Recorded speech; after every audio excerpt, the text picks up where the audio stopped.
I stood at the entrance of the Portland Maternity Center, holding my newborn daughter against my chest, feeling the weight of the rain as much as the weight of my own life collapsing. My arms trembled, not from exhaustion after hours of labor, but from fear of what would happen now that Jason was gone. I had called him 3 times that morning, begging him to come, telling him it was finally time for us to go home. But each call went to voicemail. Each unanswered ring hollowed me out until my voice cracked into silence. Lila, just 3 days old, shifted slightly under the thin hospital blanket. Her tiny lips opened, searching for warmth, unaware of the chaos unraveling around us. I kissed her forehead, whispering, "It's okay, baby, we're going to be okay." But my voice sounded foreign, as if I were talking to someone else's child, someone else's life. I had nowhere to go. Our apartment lease ended this month, and Jason, my husband, the man who promised to stand by me, had disappeared without a trace. The rain soaked my shoes, cold seeping through every layer, while people rushed past, busy with their own lives. I wanted to disappear among them, just another face under the gray Oregon sky. Instead, I stayed rooted on the steps, paralyzed. My whole body was screaming to move, but my heart was broken beyond motion. "Excuse me," the voice was deep, warm, unexpected. I looked up to see a man, older, maybe in his early 50s, wearing a charcoal suit despite the rain. His silver hair was damp, but his posture was strong, steady, like he belonged anywhere he stood. He held an umbrella and looked at me with genuine concern. "Are you all right? Do you need help?" For a moment, pride made me want to say no, to claim I could handle this alone. But then Lila whimpered, tiny fists clenching, and I felt my knees weaken. I whispered, "My ride, it never came." The man glanced around, then back at me. "Let me call one for you, or better yet, let me drive you. I promise I'm safe." He hesitated, as though aware of how this might sound to a woman clutching her baby. "Name's Daniel Whitaker. I'm local." He reached into his pocket and handed me a business card. Thick paper, elegant font, the kind successful people carried. I stared at it, still clutching Lila. My instincts screamed to keep distance, but something in his voice, something steady and calm, cut through the noise in my head. The rain picked up, drumming harder against the steps. I nodded slowly. "Okay, thank you." That was the moment everything began to change. I thought I had lost everything that morning, but in reality, I was about to find something I didn't even know I was missing. Jason wasn't always like this, not in the beginning. I met him 3 years ago when I was working as a cashier at a small electronics store in downtown Portland. He had walked in on a rainy Thursday, just like the one outside the maternity ward, shaking droplets from his hair and flashing that easy smile that made people trust him instantly. He had asked about headphones, but he stayed to ask about me, where I grew up, what music I liked, what I dreamed about. It felt safe.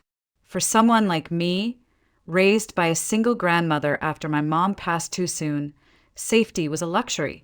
Jason offered it without me even having to ask. We started dating quickly. Jason was funny, ambitious, and always talking about the life we would build one day. A little house with a garden, maybe a dog, and Sunday mornings making pancakes together. 6 months in, he proposed. He didn't have a ring ready, just this ridiculous twist tie he pulled from a loaf of bread in our kitchen. But I cried and said yes anyway. Love didn't need a ring to feel real. The first year was blissful. We had an apartment that smelled of fresh coffee every morning, and Jason would leave me notes on the fridge. "Good luck at work. Dinner's on me tonight. Love you." When I found out I was pregnant, he spun me around the living room and laughed until we both collapsed on the couch, dizzy and happy. "We're going to be parents," he whispered against my hair. "I promise I'll take care of everything." For a while, he kept that promise. He came to every appointment, held my hand through every wave of nausea, and built a crib from scratch, even though he barely knew how to use a drill. But around the 5th month, things started changing slowly, almost unnoticeably at first. He started working late, missing dinners, forgetting the little things he used to remember, like buying milk or calling when he'd be late. He snapped more easily, blaming stress, talking about some big deal at work that would solve everything.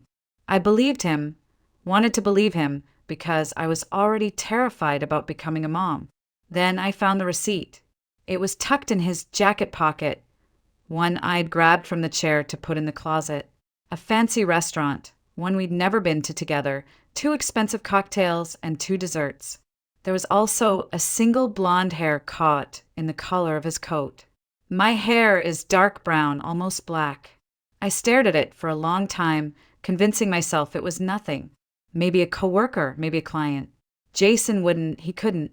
When I asked, he looked annoyed instead of guilty. Are we really doing this, Em? You're pregnant and hormonal.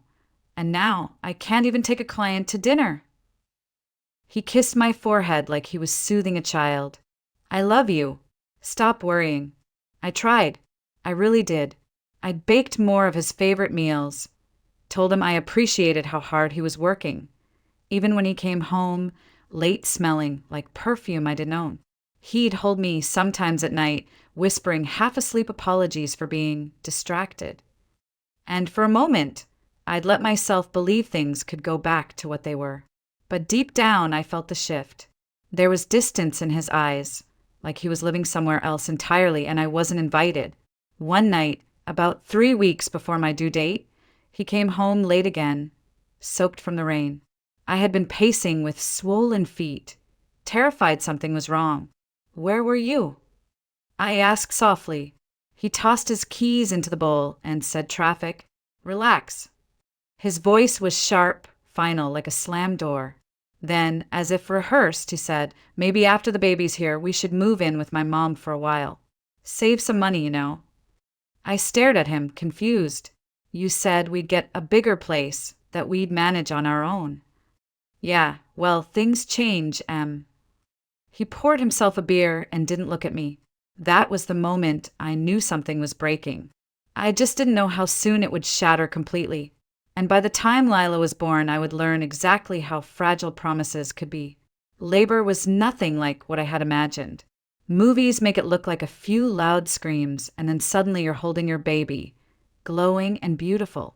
In reality, it was 12 hours of pain that twisted through my spine and clenched my chest until I could barely breathe. By the end, my voice was hoarse from biting back screams, and every muscle in my body trembled as if I'd run a marathon barefoot. Jason was there at the start, standing awkwardly near the bed with his hands shoved in his pockets. "You're doing great, Em," he kept saying, like a coach who didn't know the rules of the game. But after the first few hours, he drifted to the corner, scrolling on his phone, leaving me to clutch the bed rail alone when each contraction hit. I wanted to tell him to hold my hand, to tell me everything would be okay, but pride kept me silent. Then came the final push. A cry ripped from me that didn't even sound human, and in that moment I thought I couldn't do it, that my body would fail me. But then there was another cry, smaller, higher, one that silenced the entire room. Our daughter was here. When the nurse placed her on my chest, all the pain vanished like it had never been there. Her skin was warm and slick, her tiny fingers curling instinctively around mine. "Lila!" I whispered, naming her the way I'd practiced alone on quiet nights when Jason worked late. "Welcome to the world, baby girl." Jason stepped closer, his eyes softening for the first time in months. He touched Lila's little hand with one finger and whispered, "She's so small." For a brief second, I saw the man I married, the man who once spun me around our living room when we learned I was pregnant.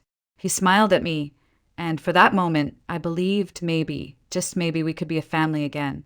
The next 3 days at the hospital were a blur of feedings, diaper changes, and endless exhaustion. Jason came and went, blaming work calls and urgent errands. I tried to understand. Maybe he was overwhelmed. Maybe he needed space.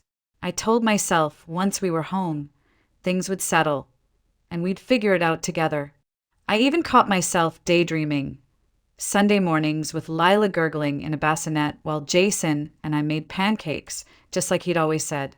I thought about how maybe we'd laugh about all the arguments, about how hard pregnancy had been and how love would somehow stitch everything back together. But somewhere deep down, that quiet voice I'd ignored for months whispered a warning. He's already gone. Emily, he's been gone for a while. I brushed it aside, clutching my newborn close, focusing on the hope rather than the fear. After all, I told myself, he had been there when she was born, hadn't he? He had smiled at her. He had smiled at me. Maybe that was enough to start over. Maybe love, even fractured love, could be healed. Or at least that's what I believed then. The morning of our discharge was cold and gray, typical for Portland in early spring.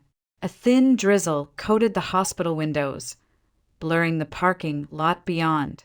I dressed Lila in the soft pink onesie I'd packed weeks earlier, carefully tucking her tiny arms through the sleeves, marveling at how impossibly delicate she felt.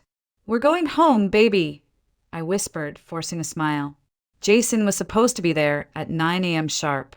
I had texted him twice that morning, even called once, but there was no reply. I told myself he was on his way, stuck in traffic, or grabbing something for the baby. Still, each passing minute pressed heavier on my chest. By 10 a.m., every other new mom in the ward had been picked up by excited husbands or parents. I stood near the entrance, rocking Lila gently as the nurse wheeled out the last patient. "Is someone coming for you, honey?" she asked kindly. "Yes, my husband. He's just running late," I said, my voice too bright, too practiced. She smiled softly, the kind of smile you give someone when you're not sure they believe their own words, and returned to her station. At 10:30, I called again, straight to voicemail. My heart sank as dread coiled in my stomach. Something was wrong, or maybe something had been wrong for longer than I wanted to admit. Finally, I asked the nurse if I could wait outside. The rain had picked up, tapping against the awning like impatient fingers. I stood under it, clutching Lila close, scanning every car that pulled in. None of them were Jason's. By 11, I couldn't ignore it any longer. I borrowed the hospital phone and called the company where Jason worked. A woman answered cheerfully, "Bright Tech Solutions, how can I help you?" "Hi, this is Emily Hartman. I'm trying to reach Jason Hartman. He works in sales." There was a pause, just long enough to make my stomach knot. "I'm sorry, ma'am. Jason Hartman no longer works here. He resigned about 3 weeks ago." The world tilted. 3 weeks? He'd been leaving for work every morning, suit and all, kissing my forehead, telling me he'd call if he was running late, and all that time he hadn't even had a job? My grip tightened on Lila, who stirred and whimpered at the tension in my arms. "Thank you," I managed, hanging up before the woman could say more. I stepped back outside, numb, the drizzle soaking through my jacket. I wanted to scream, to demand an explanation, but all I could do was stand there, silent and hollow. That was when a voice broke through the fog. "Are you all right?" I looked up and saw the man from before, Daniel Whitaker. He held an umbrella, the same concerned expression on his face. "You look pale. Do you need help?" I hesitated, pride clawing at me. "My ride never came," I admitted, my voice small. Daniel studied me for a moment, then glanced at Lila. "You just had a baby, didn't you?" He didn't wait for me to answer. "You shouldn't be standing out here in the cold. Let me give you a ride." Instinct screamed at me not to accept rides from strangers. But Daniel didn't feel like a stranger. Not exactly. There was something steady, almost familiar, about him. He pulled out a business card and handed it to me. "Daniel Whitaker. I own a chain of restaurants here in Oregon. Call any of those numbers if you want to confirm who I am." I stared at the card, then at Lila, who was starting to cry softly against my chest. The rain was heavier now, soaking through the blanket around her. I swallowed my pride and nodded. "Okay, thank you." He smiled gently, taking the diaper bag from my shoulder without asking, careful not to crowd me. "My car's right there. I'll keep the heater on high." As we walked to his car, I thought about Jason, about every lie he must have told over the last 3 weeks. A chill ran through me, colder than the rain. I had left the hospital thinking I had a husband waiting for me. Instead, I had nothing, or at least that's what I thought. Because that day, a stranger with silver hair and kind eyes stepped into the emptiness Jason left behind, and nothing in my life would ever be the same. The drive out of Portland felt surreal, like I was watching someone else's life through a fogged-up window. Lila slept in her car seat, her tiny chest rising and falling in a rhythm that made my heart ache with both love and fear. I sat rigid, clutching the strap of my diaper bag, trying to ignore the gnawing voice inside my head. What am I doing? Getting into a car with a stranger? But Daniel didn't feel like a stranger. He didn't fill the silence with awkward chatter or invasive questions. Instead, he just drove, the windshield wipers beating a steady rhythm while the heater hummed warm air into the cabin. After a while, he glanced at me and said quietly, "You look like you haven't slept in days." I laughed under my breath, a sound brittle enough to break. "I haven't, but that's normal, right?" He nodded, eyes still on the road. "Normal, yes. Easy, no. When my son was born, I didn't sleep for a week straight." He smiled faintly, almost wistfully, then let the silence settle again.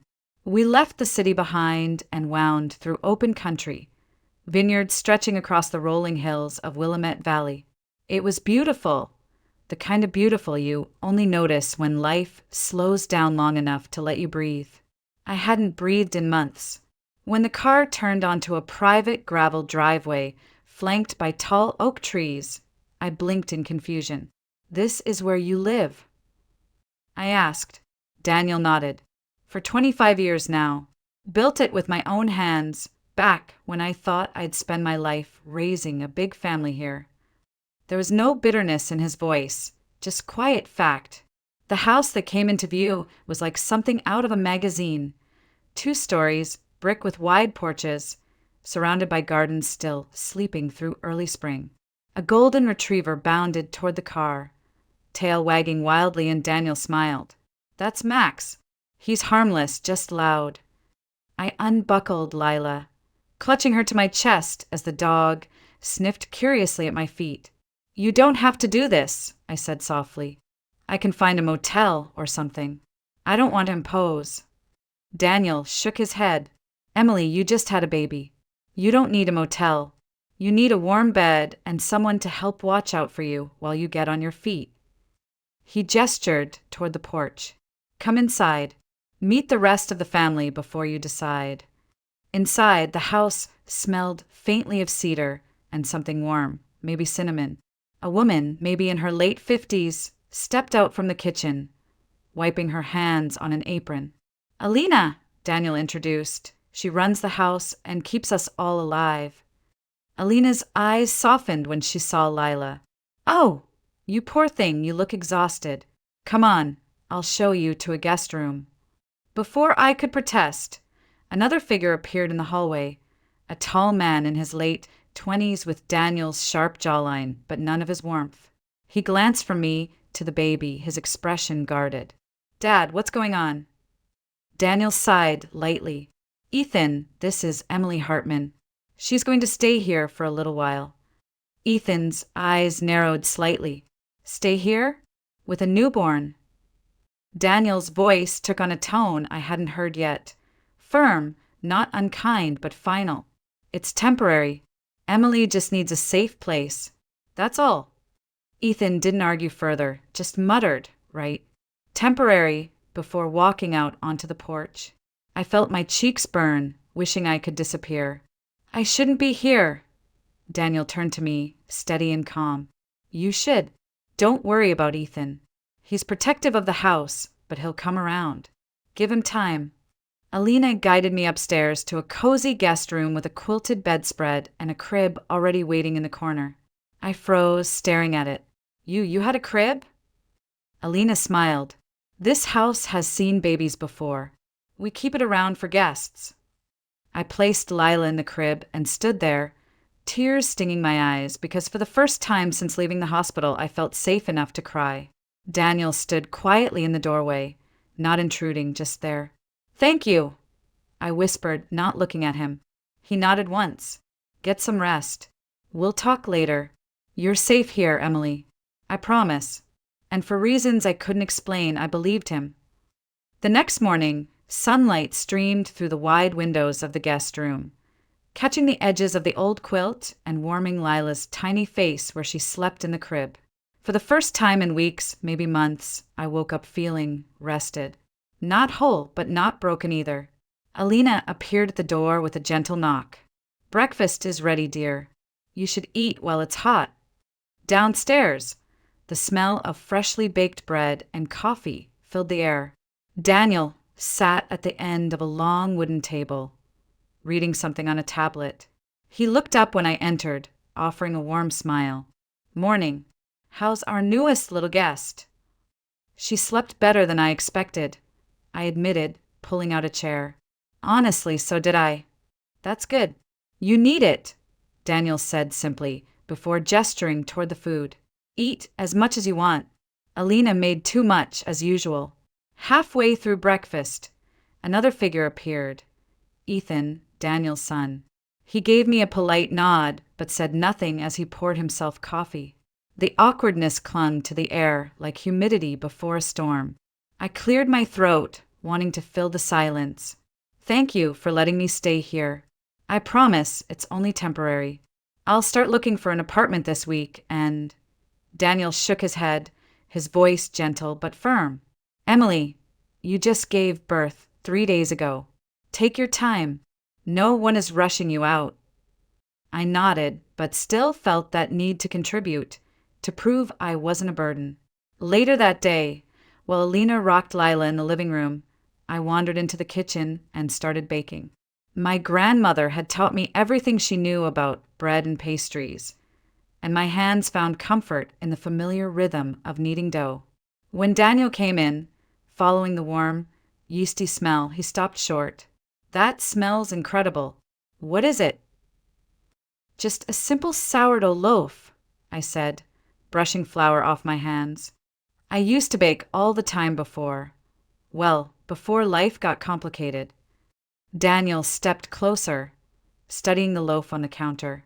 You know, I own a chain of restaurants. Lately, we've been struggling to figure out what's missing, how to make people feel like they're eating at home, not just another place to grab food. This, he gestured to the bread, this is what people want. Real food. Food made with love. I laughed nervously. Are you saying you want to serve my bread in your restaurants? Why not? You clearly have talent. And if you're interested, I could use your help redesigning our menu. Something more soulful. The idea was overwhelming, yet strangely exciting. For months, I'd felt invisible, even before Jason walked out. Now someone was looking right at me, seeing what I could do, not just what I had lost. Over the next week, I cooked more often, preparing hearty soups, flaky pies, and recipes my grandmother used to make. Daniel tasted everything, sometimes closing his eyes like he was trying to memorize each bite. One evening, after a dinner of roasted chicken and homemade biscuits, he leaned back in his chair and said quietly, You know, Emily, you could run your own kitchen if you wanted. You have that touch. I blushed, shaking my head. I'm just trying to repay your kindness. You don't need to repay me, he said softly. But maybe consider this. Sometimes the best way to heal is to build something new. Slowly, the house started to feel less like someone else's space and more like a refuge. Sophie, Ethan's wife, visited one afternoon, immediately doting on Lila and chatting with me like we'd known each other for years. Even Ethan, though still cautious, softened when he saw how happy his wife was to help. One evening, he even stopped by the kitchen while I was baking and said, quietly, The bread's good. Thanks for dinner. It wasn't much, but it felt like progress. In quiet moments, I'd take Lila outside to the vineyard behind the house. The rows of grapevines stretched endlessly, their buds just beginning to wake for spring. Standing there with my daughter in my arms, breathing in the crisp Oregon air, I felt a sense of calm I hadn't known in months. I still didn't know how long I'd stay or where life was leading me, but one thing was certain. I was no longer frozen on the steps of that hospital. I was moving forward one loaf of bread, one small act of rebuilding at a time. And somewhere in the background of all that rebuilding, Daniel was quietly becoming more than just the man who gave me a ride home. He was becoming family. It was Daniel who suggested the trip. "You mentioned your grandmother lives out near McMinnville, right?" he asked one evening as he helped clear the dinner table. "Why don't we go visit her? She should meet her great-granddaughter." The thought warmed me. My grandmother, Margaret Evans, had raised me after my mom passed when I was just 3. She was the only family I had left, at least. That's what I believed. "That would be nice," I said quietly, though nerves twisted in my stomach. I hadn't told Grandma the full truth about Jason leaving. I wasn't sure I could say it out loud yet. 2 days later, we loaded Lila into Daniel's SUV and headed south. The closer we got to McMinnville, the more memories came rushing back. Long summer days in Grandma's garden, the smell of her famous apple pies, the way she'd hum old hymns while knitting on the porch. By the time we pulled into her driveway, tears stung my eyes. Grandma stepped out, as spry as ever despite her silver hair and 70-plus years. "Emily!" she cried, wrapping me in an embrace. When she pulled back to look at Lila, her eyes softened. "Oh, my sweet girl, she looks just like you did." Daniel stayed politely in the background, holding the diaper bag, until Grandma's eyes landed on him. She froze. For a moment, there was nothing but silence. Then, in a trembling voice, she whispered, "Daniel Whitaker, is that you?" I blinked in confusion. "You two know each other?" Daniel's face changed, like a man seeing a ghost. "Margaret, it's been a long time." Grandma pressed a hand to her mouth, looking at me, then back at him. "Emily, sweetie, did he tell you who he is?" Something in my chest tightened. "He's the man who helped me at the hospital. He's been letting me stay at his house until I figure things out." Grandma sank onto the porch step, her eyes wide, almost fearful. "Lord have mercy," she whispered. "Emily, Daniel knew your mother." I frowned. "My mom? You mean when she was little?" Daniel's voice was low, almost hoarse. "No, not when she was little. When she was grown. Your mother and I, we were close for a while. Before I left for Portland to start my business." He paused, meeting Grandma's gaze. "Margaret, did she ever tell you?" Grandma's eyes filled with tears. "She told me after you left, after she realized she was expecting." My breath caught. "Expecting? Are you saying—" Daniel stepped closer, his expression torn between hope and regret. "Emily, your mother, and I were together. I didn't know she was pregnant when I left. I never got a call, never a letter. I didn't know you existed until I saw you at that hospital, and something about you felt so familiar." The world tilted the same way it had when I learned Jason had left me. Only this time, the ground wasn't falling away. It was splitting open, showing me something I didn't know how to process. "You're saying," I swallowed hard, "you're saying you're my father?" Daniel nodded slowly, pain flickering across his face. "Yes, and if I'd known, I never would have left. Emily, I am so sorry." I stumbled back, clutching Lila tighter. No, this can't be real. My father died before I was born. That's what Mom always said." Grandma's voice was soft but steady. "Honey, we told you that because your mother wanted to protect you. Daniel had a fiancé in Portland when he left. Your mom didn't want to ruin his life. She thought it was better if you never knew." The words hit like cold water, each one a betrayal wrapped in good intentions. My entire life had been built on a story that wasn't true. "I need some air," I whispered, turning away and walking down the gravel path, ignoring Daniel calling after me. My feet carried me blindly until I reached a small wooden footbridge over the creek where I used to play as a child. I stood there, holding Lila close, shaking so hard I thought I'd drop her. Daniel appeared moments later, rain misting his hair. "Emily, please." "I didn't know. If I had known, I would have been there. I would have raised you." I spun on him, tears streaming down my face. And what?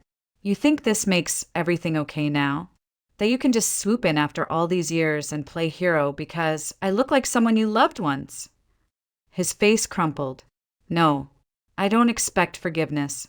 I just want a chance to know you, to be there for you and for your daughter, to make up for time I didn't even know I'd lost. I stared at him, my chest rising and falling too fast, heart pounding in my ears. I don't know if I can do this, I whispered. I don't know if I can believe any of this. But even as I said it, I couldn't ignore the part of me that wanted to believe, wanted family, wanted roots, wanted something solid after everything Jason had taken away. For the first time in my life, I wasn't sure who I was anymore or who I could be, now that the truth had changed everything. I didn't sleep that night, even after we returned from Grandma's house, after Daniel had offered to give me space, after Alina had quietly taken Lila so I could rest. I just lay there staring at the ceiling, replaying every word from earlier. My father, he's my father. For years, I had accepted being alone. My mom had died so young, my grandmother had done her best, and Jason had been the closest thing I had to family, until he abandoned me too. Now I had a man telling me he was my father, a man who didn't even know I existed, and who had stepped in to help me when I had nothing. By morning, exhaustion had settled deep in my bones. Daniel was already in the kitchen, quietly drinking coffee when I came down holding Lila. He looked up, hesitant, like he wasn't sure if I'd turn around and leave. "Can we talk?" he asked softly. I nodded and sat across from him, clutching Lila like a shield. "Emily," he began, his hands clasped tightly on the table. "I can't undo the past. I didn't know about you, and if I had, I would have been there. But I'm here now, and I want to be part of your life. No expectations, no conditions. Just let me know you, and let me know my granddaughter." His words cracked something open in me. Part of me wanted to scream, to throw every year of loneliness in his face. But another part, the tired, aching part, wanted to stop carrying this weight alone. "Why help me?" I whispered. "When you saw me at the hospital, you didn't know I was your daughter. You could have just walked away." Daniel's eyes softened. "Because you looked like someone who needed help. And because when I saw you, something about you felt familiar, like I'd known you my whole life. When I realized the truth, it made sense." I looked down at Lila, who yawned in my arms. "I don't know how to process this," I admitted. "I don't know how to be anyone's daughter anymore. And I don't know if I can trust you." Daniel reached across the table, resting his hand palm up between us. "Then don't trust me yet. Just let me earn it." The silence stretched, filled only by the soft cooing of Lila. Slowly, I placed my free hand in his, just for a moment, before pulling away to wipe my tears. "Okay," I whispered, "but we take this slow." From that day forward, something shifted. I started cooking more in Daniel's kitchen, not out of obligation, but because I wanted to contribute. Daniel spent more time at home too, joining me for long talks after dinner about food, life, and all the years we'd missed. Even Ethan began to change. One afternoon, he caught me outside hanging baby clothes to dry. "Dad's different," he said awkwardly. "He hasn't smiled this much in years." "I guess, thank you for that." I smiled faintly. "I think we're all figuring things out." Sophie, radiant as always, took to Lila immediately, often swooping in to give me breaks so I could nap or take a walk. She treated me like a sister, something I hadn't realized I'd been craving. At night, after Lila fell asleep, I would stand at the window overlooking the vineyard, breathing in the scent of earth and grapevines. This wasn't the life I'd expected, but maybe it could be the life I needed.